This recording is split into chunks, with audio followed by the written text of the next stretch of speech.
Indonesian presidential politics heat up. The president's political position has become more entrenched, and changes to democracy and human rights have continued to be rolled back year after year under Joko Widodo.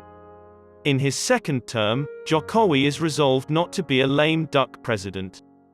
In light of the delays and disruptions caused by COVID-19, he is even more determined to increase his power and eliminate any potential sources of opposition. Joko Widodo did this by strengthening and expanding his governing coalition, which now has an 82% majority in the national parliament and just 2 opposition parties. Jokowi has had to considerably extend the number of deputy ministers in order to accommodate all of the coalition parties' requests for a share of power. During the run-up to the 2024 legislative and presidential elections, political parties are looking for more than simply policy-making influence. Some of Jokowi's allies attempted to seize leadership of the opposition Democrat Party, despite the fact that Jokowi had a strong majority, PD. Ex-General Muldoko, the head of Jokowi's presidential staff, began a botched takeover of PD in early 2021.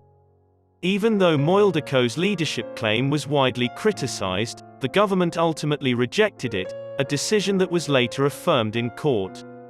Even though Jokowi denied any involvement, he stood to gain if Muldoko gained control of PD and could, if he so desired, have put a stop to the coup. Government critics often face cyber retribution and legal prosecution. Trolls and hacktivists attack outspoken pundits and non-profit organizations on social media. In 2021, an investigation into cyber intimidation discovered that many of the perpetrators were supporters of the government or members of the coalition. The practice of suing persons who accuse politicians and ministers of wrongdoing has also grown in popularity. State pressure is higher now than at any point since the post-Suharto period, say several civil society organizations. For Jokowi and his coalition allies, the rest of this decade is just as important as the next 2 years of this presidency. They've been willing to consider alternatives that go against the grain of democratic ideals.